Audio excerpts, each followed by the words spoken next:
चलो विद्यार्थी लोग, आज हम लोग देखते हैं बिहार बोर्ड के जो ऑफिशियल वेबसाइट पर बोर्ड पेपर डाला गया था, उसमें से हमने कई को कर, जैसे हमने साइंस को कर दिया है, साइंस का में हमने संस्कृत किया हुआ था। बहुत सारे बच्चों का ऑफलाइन में भी और ऑनलाइन में भी मांग था कि सर बाकी जो सब्जेक्ट के हैं जैसे हिंदी हो गए, मैथ हो गए, एसएसटी हो गए, सबको आप कर दीजिए। तो आज मैं प्रयास कर रहा हूं, चूंकि समय बहुत कम बचे हम लोगों के पास में। आज हो गया हम लोग का 2 फरवरी, यानी बाकी जो हम लोगों का 15 दिन का समय बचा हुआ है, इसमें हम लोग केवल और केवल मॉडल सेट को कर लेते हैं। और एक दावे के साथ मैं कह सकता हूं कि मॉडल सेट कर लेने के बाद में आप सही बच्चों को, हमको लगता है कि 70-80% आराम से आप क्वेश्चन मैच कर जाते हैं, क्योंकि जो 12 क्लास का एग्जाम चल रहा है उसके देखते हुए ये हम बात कह सकते हैं। तो चलिए आज हम लोग देखते हैं क्वेश्चन नंबर हिंदी का मॉडल सेट नंबर हम लोगों का चलेगा हिंदी का, ठीक है। हिंदी का सभी विद्यार्थी लोग, हिंदी का जो है आप लोगों का हिंदी का जो सेट है वो हम लोग समझ लेते हैं।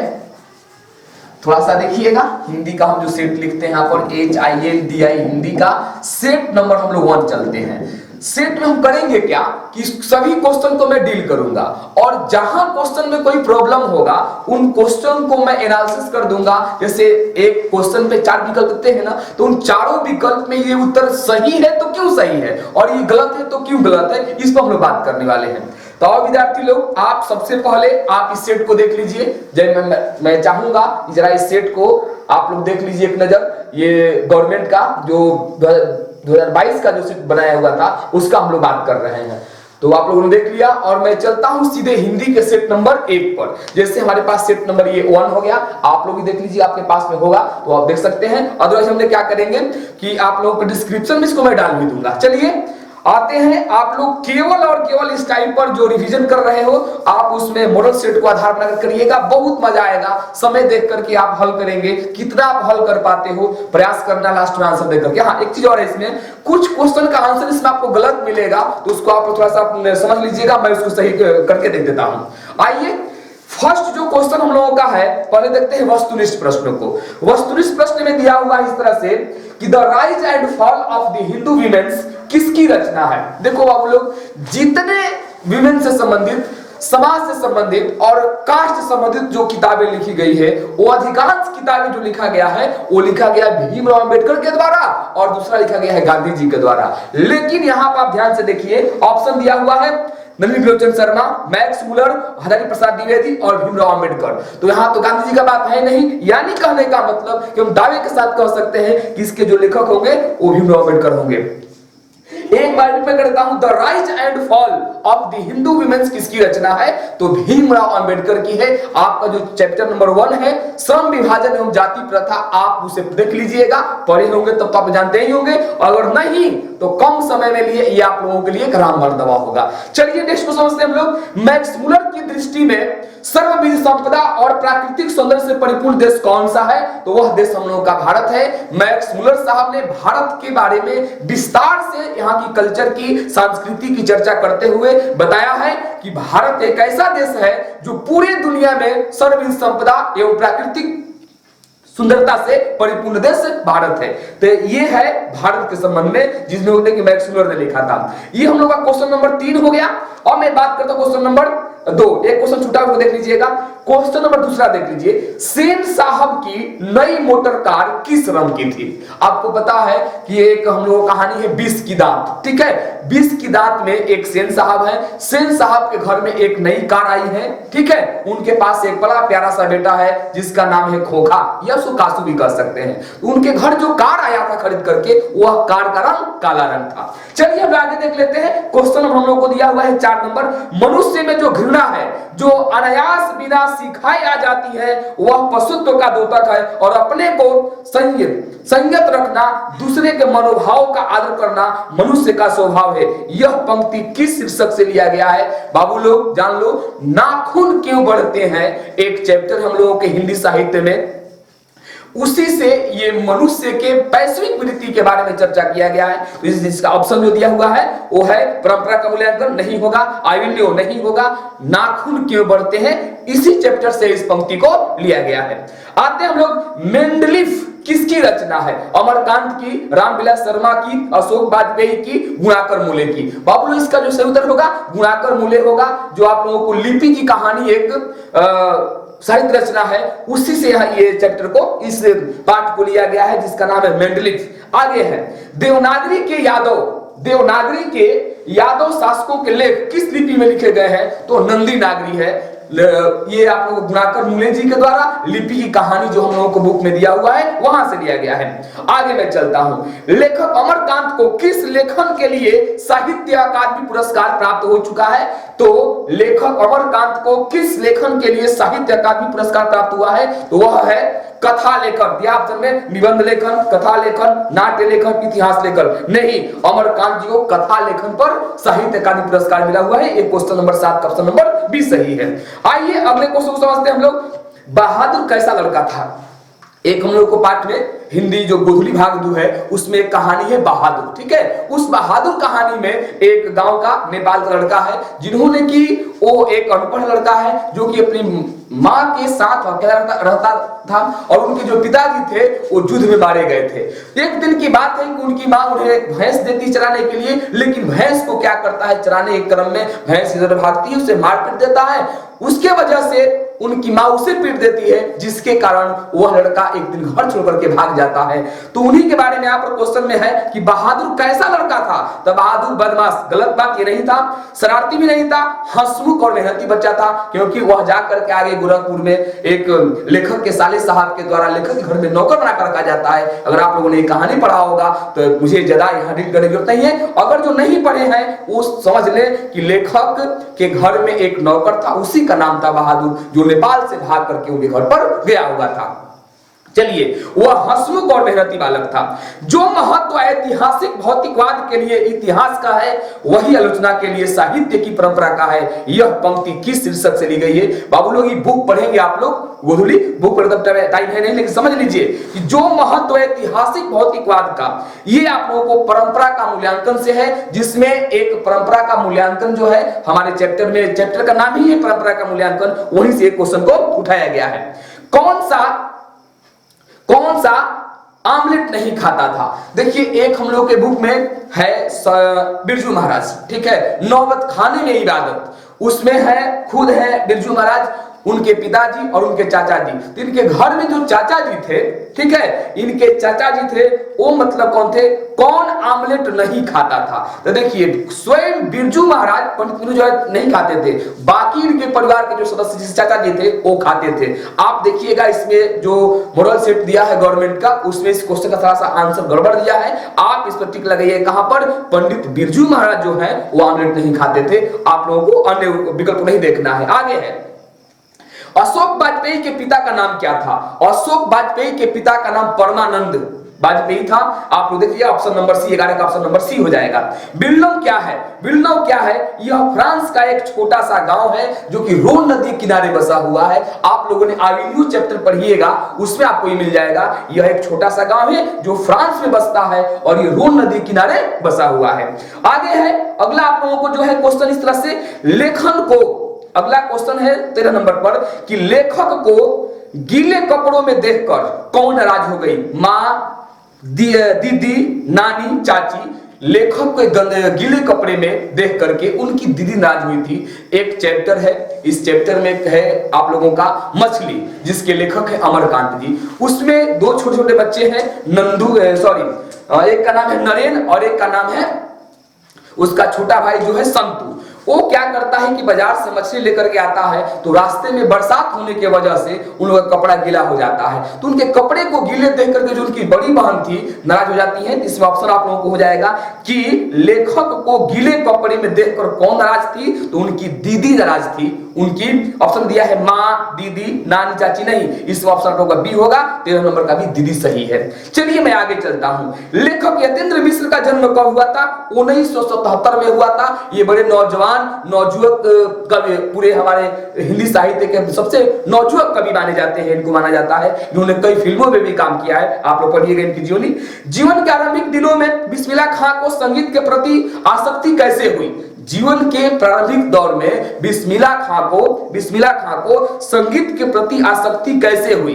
तो रसूल भाई और बतरौन भाई के संगीत से इन्हें प्रेरणा मिला था, जो कि इनके लाइफ में वहीं से क्या है कि संगीत के प्रति आसक्त हो गए या संगीत के प्रति आकर्षित होते चले गए और जीवन में अपने करियर में इन्होंने संगीत का रूप धारण कर लिया।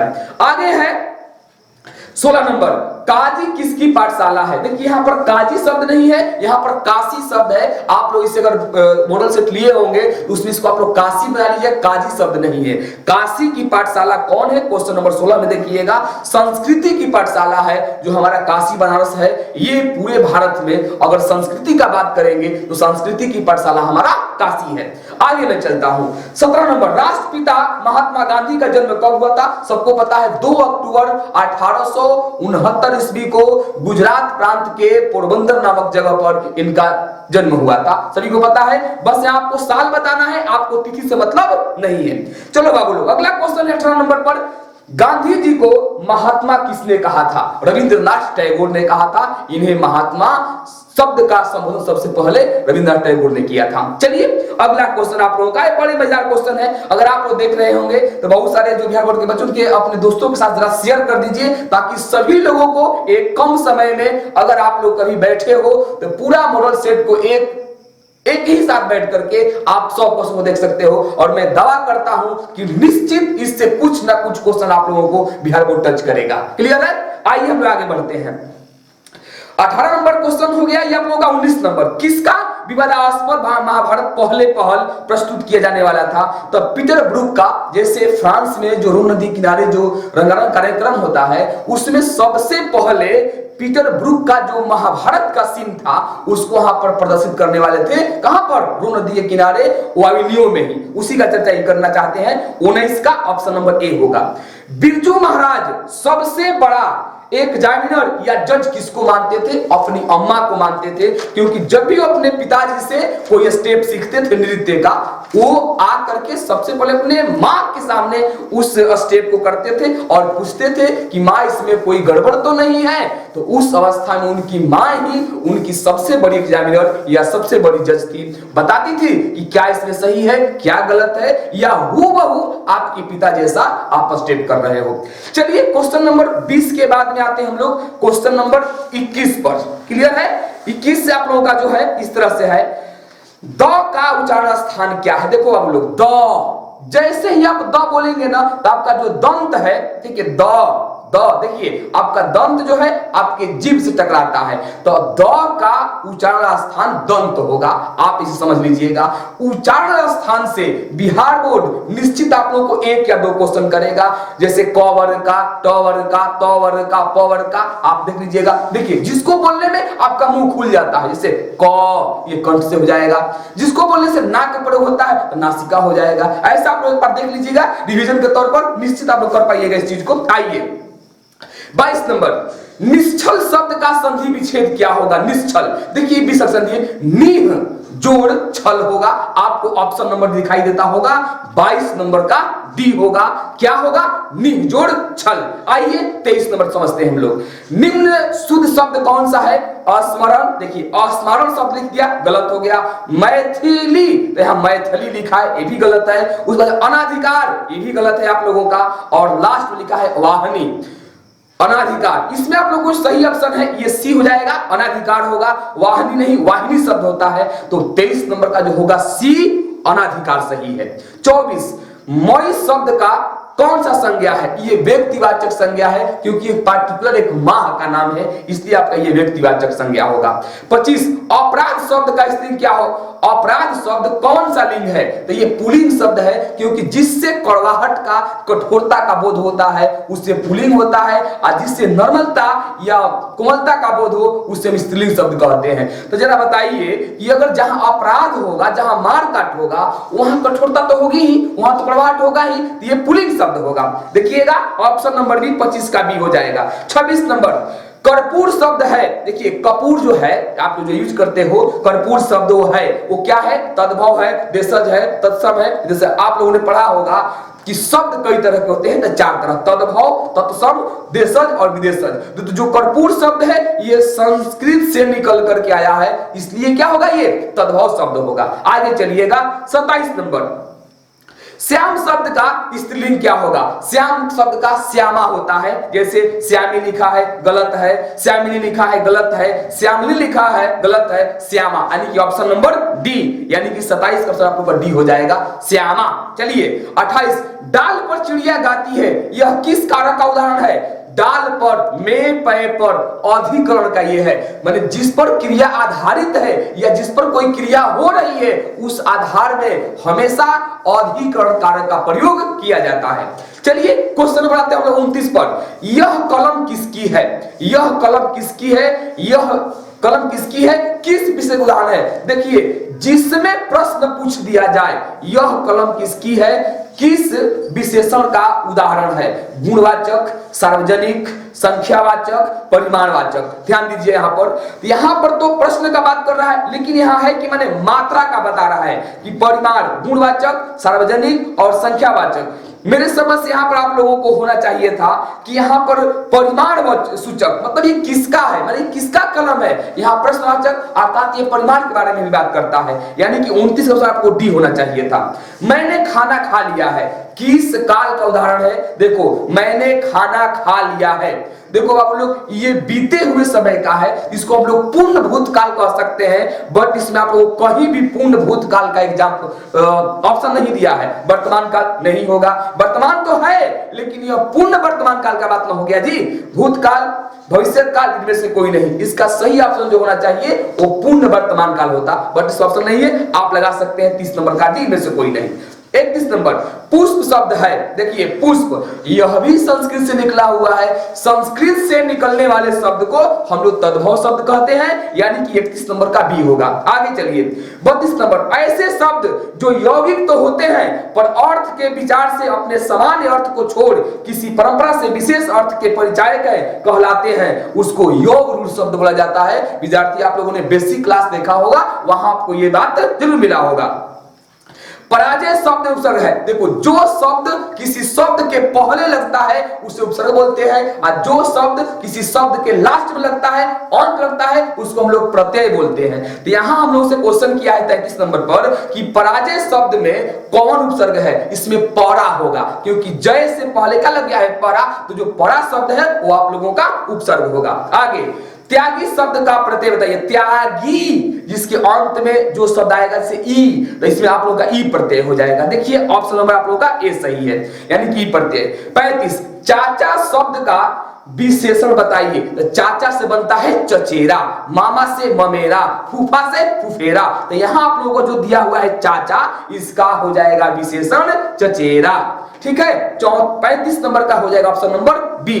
36 नंबर, शूलपाणी शब्द कौन समास है? शूलपाणी कौन समास है? जिस समासिक पद का कोई पद प्रधान न हो बल्कि किसी अन्य पद की प्रधानता हो उसे हम बोलते हैं बहुव्रीहि समास। तो ये जो शूलपाणी है ना, शूलपाणी का मतलब ये हो गया कि जिसके हाथ में शूल हो। शूल का मतलब कि एक तरह से अस्त्र है ये। तो आप देखते होंगे कि कई देवताओं के हाथ में अस्त्र शस्त्र होते हैं, तो यहाँ पर उस देवता का नाम नहीं किसी अन्य का प्रधानता हो गया, तो इस अवस्था में जो होगा बहुव्रीहि समास होगा।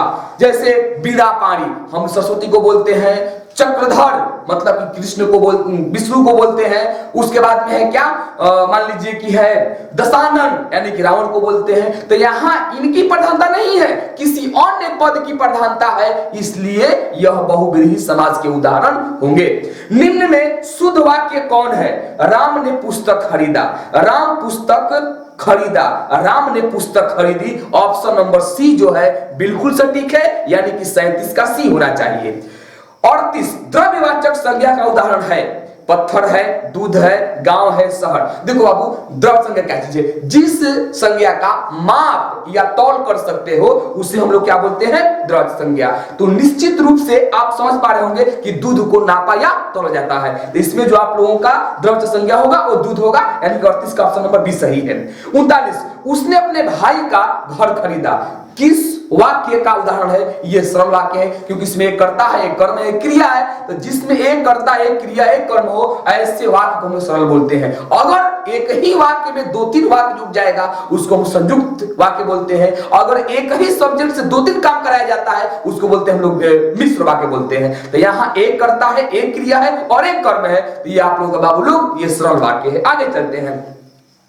अगला आप लोगों को दिया हुआ है इस तरह से क्वेश्चन नंबर 40, ठीक है। सजीव शब्द का विलोम, तो सजीव का क्या हो जाएगा? निर्जीव हो जाएगा। आत्मा का परमात्मा, सजीव का निर्जीव, दिन का रात। आप विलोम समझ रहे हो? विलोम का तो उल्टा होता है। आओ बाबू लोग, आते हैं हम अगले क्वेश्चन पर। जपुजी किसकी रचना है? जपुजी जो है एक रचना है। ये हमको लगता है कि गुरु नानक जी का है। आप लोग पढ़ेंगे कविता गुरु नानक जी, उसमें कहीं उनके जीवनी में आएगा कि जपुजी गुरु नानक की रचनाएं हैं। 42 नंबर, जटा मुकुट तन भस्म लगाई वसन छोड़ी तन लगन भया। ये पंक्ति जो आप लोगों का है इसमें ही बताता है कि कभी भी ईश्वर की भक्ति करने के लिए जटा मत बढ़ाइए, कभी भी शरीर में राख मत लगाइए, भेष मत बनाइए। भगवान की भक्ति करने के लिए ये सब करने की आवश्यकता नहीं है। आप जिस अवस्था में हो, जिस रूप में हो, आप कहीं भी ईश्वर की भक्ति कर सकते हैं। ये निर्गुण भक्ति धारा हो गया। कुछ लोग हमारे समाज में है कि बनावटी भेष, टीका ये दस्त कर लेते हैं। ये भगवान को अर्चना करने के लिए, पूजा करने के लिए कोई जरूरी नहीं है। तो यही पर ही कहा है कि जटा मुकुट तन भस्म लगाई वसन छोड़ी तन नगन भया। किस कविता का की पंक्ति है? तो राम नाम बिनु बड़ी बिरथी जगी जन्मा। नाम ये कविता का नाम है जिसको कि लिखा हुआ है गुरु नानक जी ने। समझ रहे हो ना? तो उसी पंक्ति से यहाँ पर लिया गया है। आते हम लोग आगे तरफ क्वेश्चन नंबर 43। क्वेश्चन नंबर जो है 43 में देख लीजिएगा। रसखान रचित प्रेम वाटिका किस प्रकार की रचनाएं हैं? रसखान जी ने एक कविता लिखा है जिसका नाम है प्रेम वाटिका, ठीक है। तो है कि धार्मिक है, कि कारुणिक है, कि भक्ति परक है, कि प्रेम निरूपण संबंधी है? यही होगा। देखिए ना, राम रचित प्रेम वाटिका, उसमें प्रेम शब्द ही आ गया है। इसका मतलब कि प्रेम के बारे में लिखा गया होगा। चलते आगे हम लोग। रसखान जी का 43 का हो जाएगा डी नंबर। इनमें से किनका सवैया और घनाक्षरी अत्यंत प्रसिद्ध है? 44 का इनमें से किनका सवैया और घनाक्षरी अत्यंत प्रसिद्ध है? ये घनानंद जी का होगा, जिन्होंने घनानंद जी ने प्रेम के पीर के नाम से पुकारे जाते हैं, उन्हीं की कविता ये है। चलिए, रसिक समाज की स्थापना किसने की थी? तो रसिक समाज की स्थापना जो है वो की थी कौन भाई? बद्री नारायण चौधरी प्रेमघर ने किया था। वो है 45 नंबर का जो है वो बी हो जाएगा, देख लीजिएगा। बीड़ा किनकी रचना है? तो बीड़ा जो है सुमित्रा नंदन पंत की रचना है। रामधारी सिंह दिनकर का जन्म कब हुआ था? तो 23 सितंबर 1908। उनकी जीवनी आप लोग पढ़िएगा, निश्चित आपको वहां मिल जाएगा, या आप इसे समझ लीजिए। आपके एग्जाम के दृष्टिकोण से बहुत फेमस क्वेश्चन है। आगे मैं चलता हूं। अपने सामने शीर्षक काव्य संग्रह की, अपने सामने शीर्षक काव्य संग्रह किनकी रचना है? ये हमारे कुंवर नारायण का है, यानी कि ऑप्शन 48 का ऑप्शन ए सही है।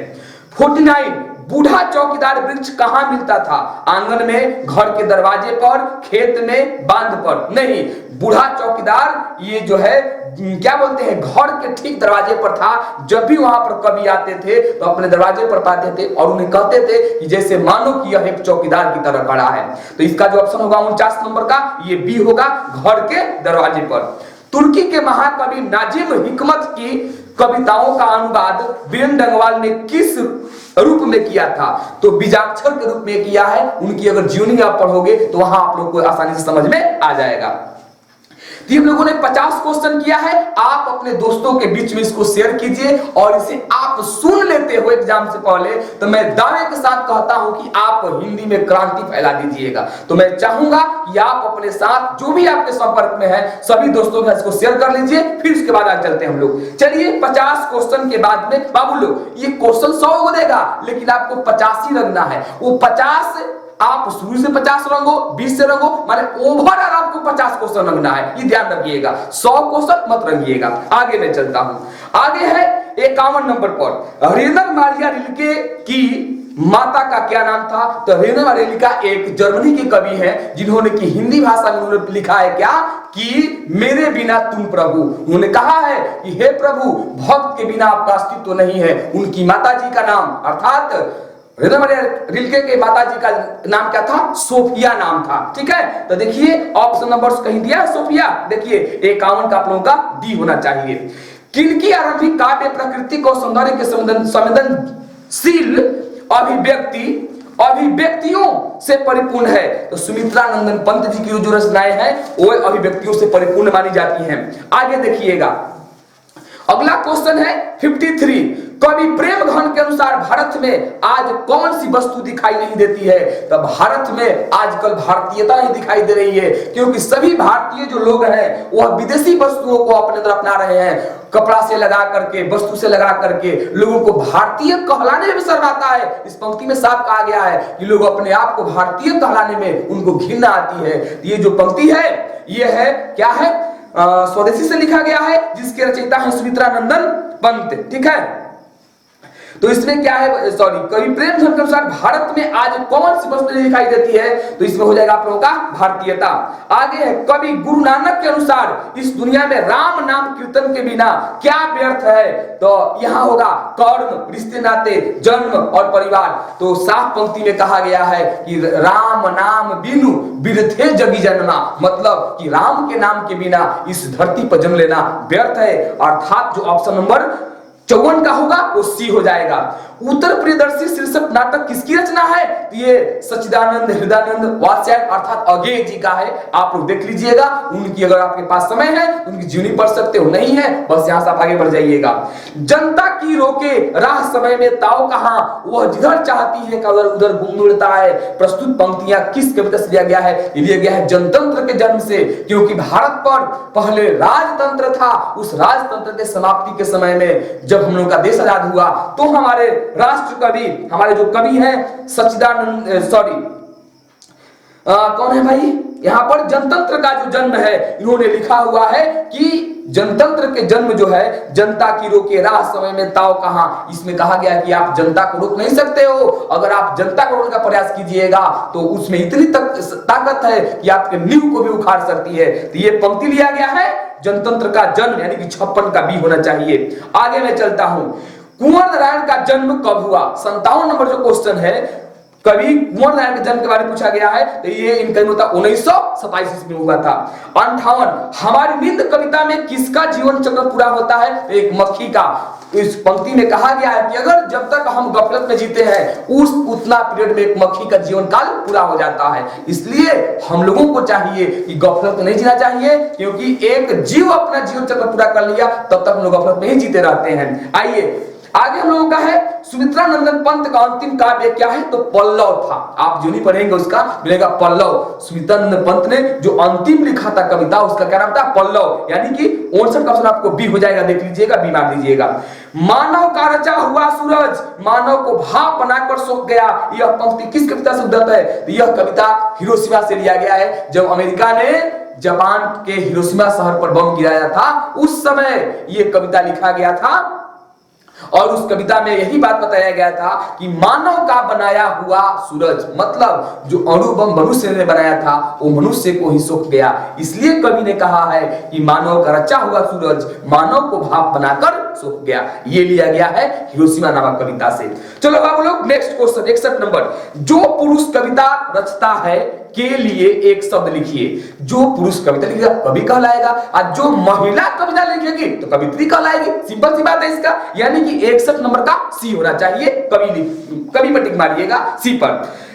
62 नंबर, एक आंख से देखना मुहावरे का सही अर्थ क्या है? एक आंख से देखना, ऑप्शन दिया है प्रतिकूल कार्य करना, कसर न छोड़ना, चैलेंज लेना, बराबर मानना। मतलब सब नहीं बनता है कि हम सभी को एक नजरों से देखते हैं, मतलब सभी को हम एक बराबर देखते हैं। यानी कहने का मतलब कि जो 62 का ऑप्शन हो जाएगा वो डी होगा, बराबर मानना या बराबर देखना। 63 नंबर, य र ल व क्या है? बोलो ये जो है व्यंजन है। अच्छा, व्यंजन में भी होता है संयुक्त व्यंजन, उष्म व्यंजन। तो य र ल व जो 4 व्यंजन है ये उष्म व्यंजन है। अब उस व्यंजन की परिभाषा अगर आपको जानना होगा तो हमारे अन्य वीडियो देख लीजिए, वहां आपको समझ में आ जाएगा। आगे मैं चलता हूं।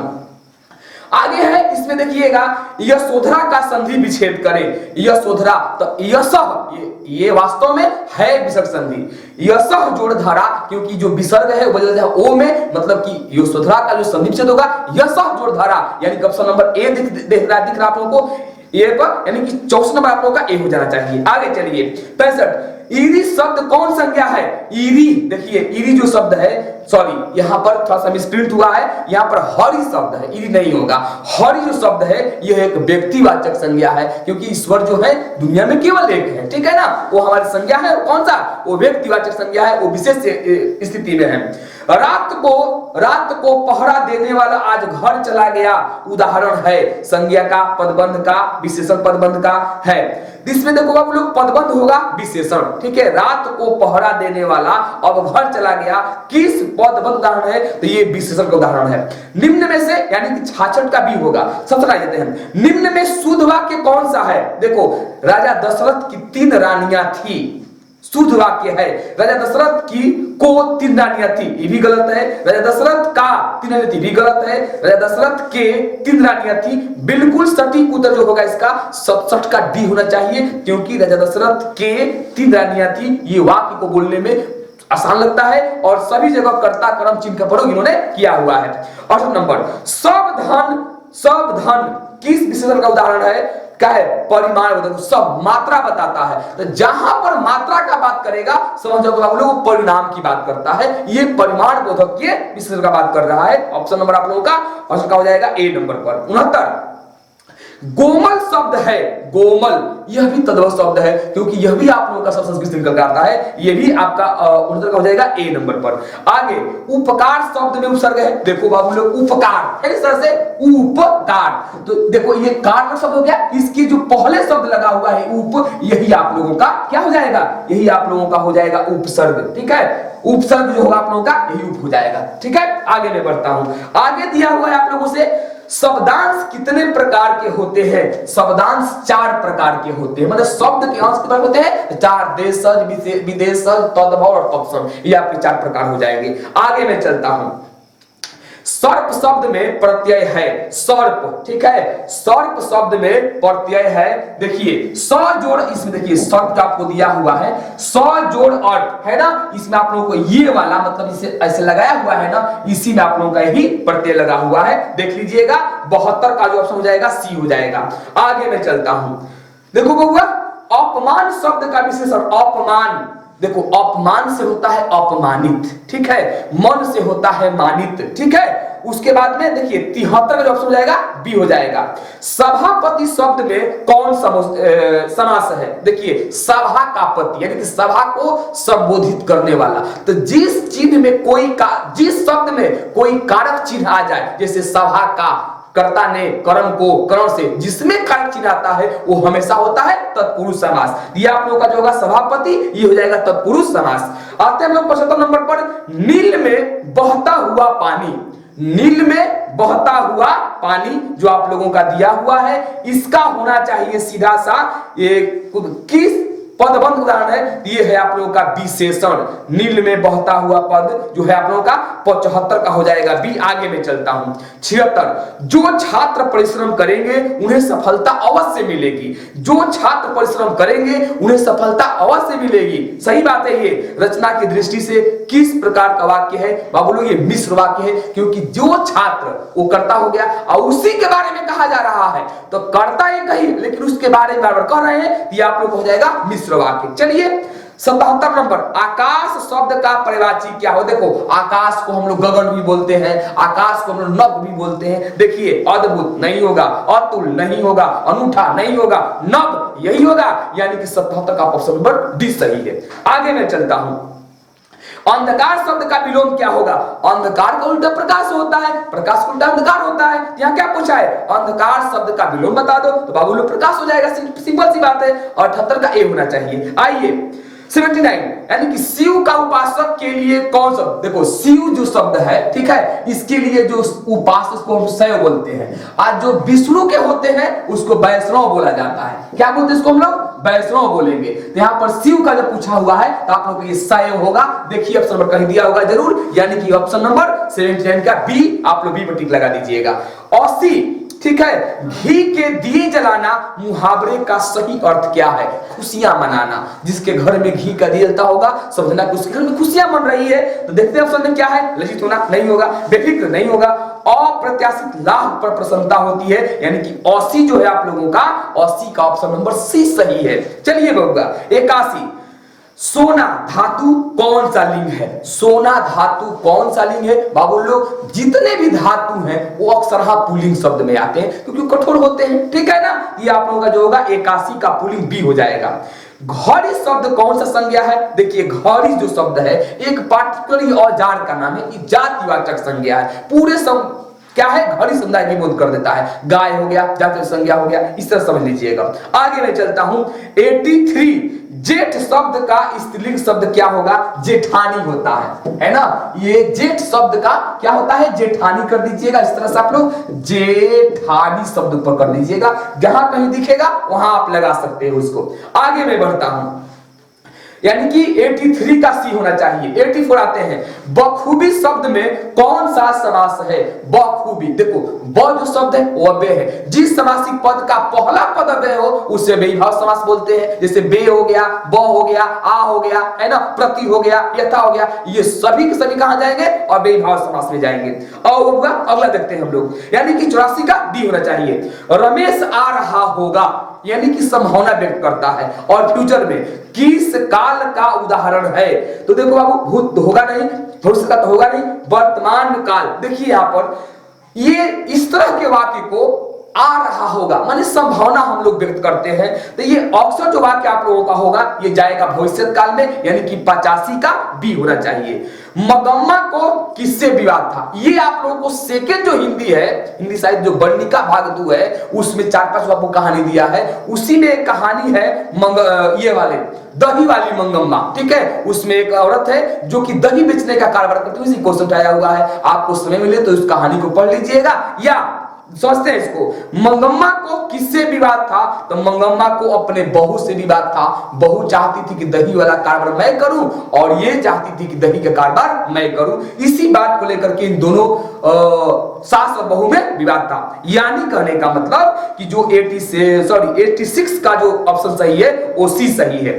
किस चिंता से लक्ष्मी को नींद नहीं आती थी? तो वो था लक्ष्मी के चिंता का था बाढ़। समझते हैं बाढ़ ना, क्योंकि उनका जो घर है महानदी के किनारे है और वहां पर बाढ़ आया हुआ है और उस बाढ़ के बांध की लोग रखवाली करते हैं। तो लक्ष्मी को कहीं डर लगता है कि कहीं बांध टूट ना जाए और गांव में बाढ़ ना आ जाए। तो उनका जो सही ऑप्शन हो जाएगा 87 का, वो डी होगा, बाढ़ से डर था। सातकोड़ी होता का जन्म कब हुआ था? तो सातकोड़ी होता का जन्म 1929 ईस्वी को हुआ था। देख लीजिएगा, यह एक क्या बोलते हैं अन्य भाषा के कवि हैं जिसका हिंदी रूपांतर दूसरे राइटर ने किया हुआ है। माँ के दोनों पुत्र पढ़ लिख कर कहां काम में लग गए थे? तो गांव में, पहाड़ पर, खदान में, शहर में। नहीं, जो माँ एक कहानी है उस माँ कहानी में, ठीक है, 3 पुत्र है। माँ का नाम सीता है, ठीक है ना। उनके 3 पुत्र हैं और तीनों शहर में काम करते हैं, लेकिन यहाँ माँ की देखभाल करने वाला कोई नहीं है। आगे मैं चलता हूं, यानी कि 89 का जो ऑप्शन नंबर है वो डी सही है। मंगू कितने वर्ष की थी? लगभग 14 वर्ष की थी। जो जन्मजात एक पागल थी, उनकी माँ देखभाल करती थी, लेकिन उसके घर में उसको कोई आदर नहीं करता था। तो जो 90 का ऑप्शन सही है आपका सी है। ये टोटल आप लोग जो पढ़ रहा हूं क्वेश्चन, ये सभी के सभी जो है ये है वर्णिका से। देख लीजिएगा 91, मदुरै पांडित्य लोगों की दूसरी राजधानी है। यह कहां लिखा हुआ है? तो ये लिखा हुआ है काल्डवेल के तुलनात्मक व्याकरण में। ये बात चर्चा की गई है कि जो मदुरै शहर है ये क्या है? पांडित्य लोगों की दूसरी राजधानी कहा गया। इसको जरा आप लोग गौर से देख लीजिएगा। चलो बाबू लोग हम लोग बात करते हैं क्वेश्चन नंबर 92 का। देखो बबुआ 92 जो है, बल्ली अमाल की लड़की का क्या नाम था? उसकी बल्ली लड़की का नाम था पापती। समझ रहे हो ना, जो कि जन्मजात ही वो क्या थी, एक तरह से मतलब कि वह मतलब मूक और बधिर थी। ठीक है, आगे मैं चलता हूं। बल्ली अमाल किस रंग की साइकिल रिक्शे पर सवार होकर गई थी? तब पीले रंग की साइकिल कहानी में आया है। अगर आप लोग कहानी पढ़ोगे तो आपको बातें समझ में आ जाएंगी। सीता क्या देख करके उदासी हो गई थी? तो सीता सफेद ओढ़ना, बैगनी ओढ़ना, गुलाबी ओढ़ना और काला ओढ़ना। इस कहानी में कहीं आया था कि काला ओढ़ना मतलब कि उसके लिए काला दिन था, उसी को देख करके और उदासी मन बना करके रहती थी अपने घर में। तो 94 का जो ऑप्शन आप लोगों का होगा वह होगा डी, यानी कि काला ओढ़ना। 95, नारायण की पत्नी का क्या नाम था? तो नारायण की पत्नी का नाम था भौरी, जो कि अपने बहू को ज्यादा तंग करती थी, अक्सर ये देखने को मिलता था। आगे है हेड नर्स का क्या नाम था? मिरंडा नाम था। जब ये अस्पताल में भर्ती करने के लिए मंगू को लेकर के जाती है तो वहां एक नर्स थी जिसका नाम था मिरंडा, ठीक है। तो जो 96 का जो ऑप्शन होगा, ऑप्शन नंबर बी सही है। चलिए 97 समझते हैं। वेदना कितनी क्रूरता से कौंच रही थी, इसका साक्षात्कार किसी जीवन में पहली बार हुआ है? पुत्र को, बहन को, ठीक है, पुत्री को, रिश्तेदार को। ये जो शब्द है वेदना कितनी क्रूरता से कौंच रही थी, उसका साक्षात्कार किसे जीवन में पहली बार हुआ? तो पुत्र को। ऐसे उनकी मां ऐसा सोच रही है, आप कहानी पढ़ करके देखिएगा। 98 नंबर पर है ढहते विश्वास शीर्षक कहानी में और स्कूल के 2 कमरों में लगभग कितने लोग खचाखच भर गए थे? लगभग 200 के करीब वहां पर लोग थे, क्योंकि जब बाढ़ आता है ना तो सभी लोग स्कूल तरफ भागते हैं और स्कूल के 2 कमरे में लगभग 200 लोग वहां इकट्ठे हो गए थे। चलिए 98 का ऑप्शन नंबर डी सही होना चाहिए। 99 श्रीनिवास किसके साहित्यकार है? श्रीनिवास जो है कन्नड़ के हैं, कन्नड़ भाषा है, उसी के ये साहित्यकार है, वहां से कहानी है। और लास्ट क्वेश्चन है 100 नंबर पर, अच्युत किसका बेटा था? अच्युत लक्ष्मी का बेटा था, जो उस महानदी के बांध पर पढ़ने के लिए गया था। अंततः बांध टूट जाता है और गांव में बाढ़ आ जाती है। इस प्रकार से जो हम लोगों का है गवर्नमेंट का जो साइट पर जो मॉडल सेट डाला गया है उसका हमने ऑब्जेक्टिव 100 क्वेश्चन देख लिया है। अगर आप लोगों को मान होगा सब्जेक्टिव का तो मैं उसके लिए वीडियो लेकर के आऊंगा। तब तक आप इसे देखिए, कम समय में रिवीजन के साथ साथ में देखते रहिए, अपने दोस्तों के साथ शेयर करते रहिए। और हाँ, आप अगर वीडियो देख रहे हैं, अगर वास्तव आपको फायदा हुआ है इस वीडियो से, लाभ हुआ है इस वीडियो से, तो आप शेयर, सब्सक्राइब, लाइक करना मत भूलिए। तब तक अपना ख्याल रखिए। Take care, bye bye.